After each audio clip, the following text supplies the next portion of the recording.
Hello students, welcome back to our next class. Yesterday we have started this chapter with the introduction and we have seen about full moon, new moon and also got to know about celestial bodies and stars. So today we will see about what are constellation, what is pole star and planets. So let's get started. While watching the night sky, you may notice various patterns formed by different groups of stars. These are called constellation. रात का जो आसमान होता है आप देखे होंगे कि वहाँ पे बहुत सारे स्टार्स होते होंगे, पर आप लोगों ने नोटिस किया होगा कि कुछ ग्रुप ऑफ स्टार्स मिलकर एक पैटर्न बनाते हैं या फिर कोई एक शेप बोल सकते हो, वो मिलकर एक शेप बनाते हैं, उसे कॉन्स्टलेशंस कहते हैं। ठीक है, सो कॉन्स्टलेशन क्या है? Group of stars. ठीक है, pattern form by group of stars are known as constellation.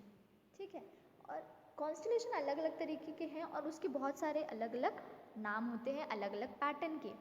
तो इन्हीं में से एक कॉन्स्टलेशन का नाम है उर्सा मेजर और उसे बिग बियर भी कहते हैं। Is one such constellation. One of the most easily recognizable constellation is the Saptarishi. Sapt means seven and Rishi means sages. अब आसमान में जब आप ऐसे कॉन्स्टलेशन को ढूंढोगे, तारों के जो ग्रुप हैं उनसे बने हुए पैटर्न्स को ढूंढोगे तो आपको सबसे ईजिली सबसे आसानी से ये सप्तऋषि मिलेगा। ठीक है, सप्तऋषि क्या है? सप्तऋषि, सप्त मीन्स सेवन। ठीक है, तो सप्तऋषि है सात तारों का समूह, सात तारों के समूह से बना हुआ एक पैटर्न। ठीक है, वो एक कॉन्स्टलेशन है, उसे कहते हैं Saptarishi. It is a group of seven star that forms a part of Ursa Major constellation. और ये जो सप्तऋषि है उर्सा मेजर का एक हिस्सा है। ठीक है, जो उर्सा मेजर का एक पूरा पैटर्न होता है, ठीक, उसमें से ये उसका एक पार्ट है। ठीक, ask someone elder in your family or neighborhood to show you more stars, planets and constellation in the sky. आप किसी दिन रात को बैठकर अपने परिवार के साथ या किसी बड़े के साथ बैठकर ये कॉन्स्टलेशन ढूंढने की कोशिश करिएगा। आपको ये उर्सा मेजर या सप्तऋषि इस डायग्राम से बहुत ईजिली समझ आ जाएगा। आप इस डायग्राम पे देख सकेंगे कि यहाँ पे एक स्टार है, बहुत सारे स्टार्स हैं और यहाँ पे एक लड़की ऊपर की तरफ यानी कि नॉर्थ डायरेक्शन पे फेस करके देख रही है। सो सप्तऋषि मीन सेवन स्टार। यहाँ पे आपको सेवन स्टार्स दिख रहे होंगे। दिस इज 1 2 3 4 5 6 7, ये सेवन स्टार होगा। ठीक, अब आप देखेंगे उर्सा मेजर कैसे दिखता है। ये जो है 1 2 3 4 6 7, ओके, ये जो पैटर्न बना है इसे सप्तऋषि कहते हैं या फिर उर्सा मेजर का एक पार्ट कह सकते हैं आप। ठीक है, चलिए अब आगे देखते हैं। In ancient times people used to determine directions during the night with the help of stars. अब पुराने ज़माने में लोग कैसे अपना रास्ता पता करते थे कि हमें किस तरफ जाना है।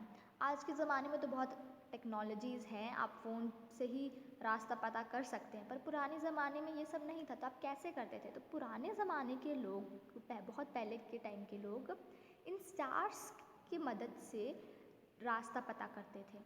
ठीक है, the north star indicates the north direction.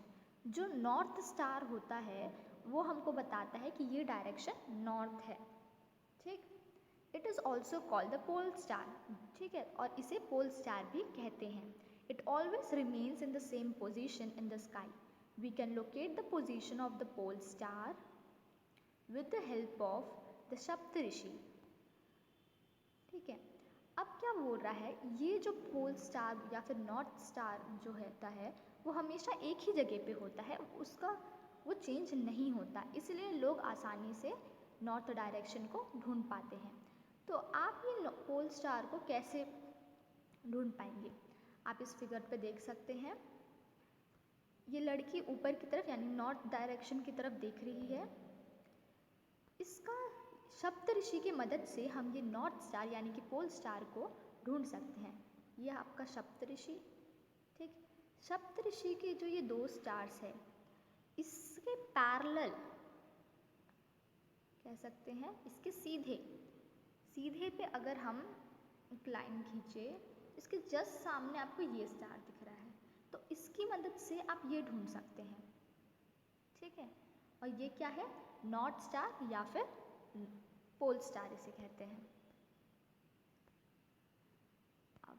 You will notice that if an imaginary line is drawn joining the pointer star and extended further, it will point to the pole star. ठीक है, चलिए। Some celestial bodies do not have their own heat and light. They are led by the light of the stars. कुछ celestial bodies हमने बताया था जो आसमान पे चमकती है, शाइन करती है, ट्विंकल करती है, वो सारे चीज़ जो है वो सेलेस्टियल बॉडीज़ हैं।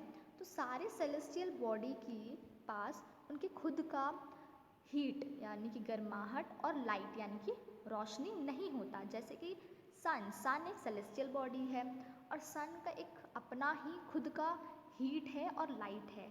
हमने ये कल पढ़ा था, they are led by the light of the star. But सारे सेलेस्टियल बॉडीज़ का नहीं होता है लाइट और हीट। तो ये कैसे इनके पास लाइट आता है? इनके पास स्टार्स की मदद से लाइट आता है।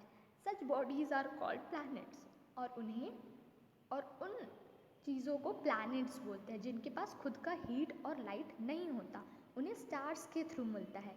स्टार्स हम लोगों ने लास्ट क्लास में पढ़ा था कि सन इज ऑल्सो स्टार, ओके, क्योंकि उसके पास जो कैरेक्टरिस्टिक्स हैं वो स्टार्स के पास भी है। तो such bodies are called planets. The word planet comes from the Greek word planetia, which means wanderers. ठीक है, तो ये planet क्या है? हम अर्थ में रहते हैं, ठीक है। अर्थ क्या है? अर्थ एक planet है। अर्थ के पास उसका खुद का हीट और लाइट नहीं है। उसे ये हीट और लाइट कहाँ से मिलता है? स्टार्स के थ्रू मिलता है। स्टार्स का सन क्या है? एक स्टार है, सन के पास हीट और लाइट होता है, तो हमें सन के थ्रू हीट और लाइट मिलता है, ठीक।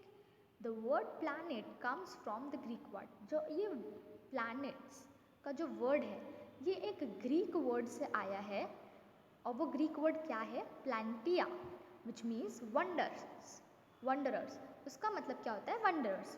The earth on which we live in a planet is a planet. The earth on which we live is a planet. मैंने अभी बताया आपको, जिस जगह पर, जिस धरती पर हम रह रहे हैं अर्थ पर, वो भी एक प्लैनेट है। It gets all its heat and light from the sun. इसे उसकी गर्मी और रोशनी सन से मिलती है। Which is our nearest star, ठीक है, जो कि हमारे अर्थ से सबसे पास का स्टार है, ठीक। If we look at the earth from a great distance, say the moon, it will appear to be shining just as the moon. अगर हम अपने अर्थ को, जहाँ पर हम रहते हैं, इसे हम थोड़े डिस्टेंस से देखेंगे, दूर से देखेंगे, तो ये हमें चमकता हुआ नज़र आएगा। मानकर चलो हम अर्थ से निकलकर चांद पे, अगर हम चांद से हमारे अर्थ को देखेंगे तो अर्थ चमकता हुआ दिखेगा, ठीक है, जैसे कि हमें चांद दिखता है अर्थ से। The moon that we see in the sky is a satellite. It is a companion of our earth and moves around it. ठीक है, अब क्या है, जो मून है वो एक सैटेलाइट की तरह है। कैसे? क्योंकि हमारे अर्थ के, जो अर्थ है उसके बाहर बहुत सारे सैटेलाइट्स घूमते हैं, ठीक है।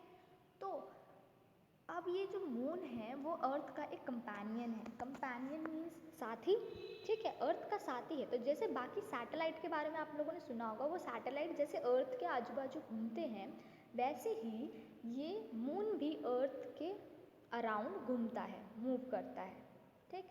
Like our earth, there are 7 other planets that get heat and light from the sun. Some of them have their moons too.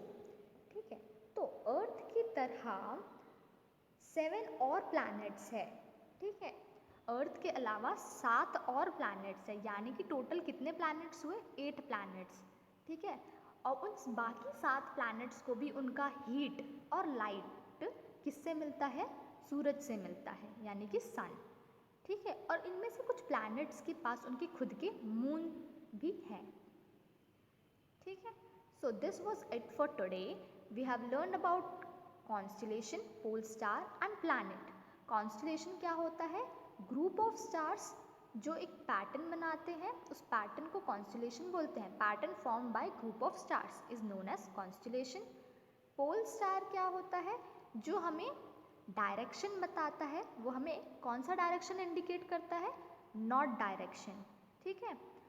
और प्लैनेट्स क्या है? प्लैनेट्स के पास उनका खुद का हीट और लाइट नहीं होता है। ठीक है। और हम जहाँ रहते हैं अर्थ भी एक प्लैनेट है, और अर्थ के अलावा 7 अदर और प्लैनेट्स है, और टोटल प्लैनेट्स कितने हुए? 8 planets. Okay, so this was it for today, and we will see further in the next class about the solar system. So go through the in this page, and if you have any doubt then ask me. Okay, thank you.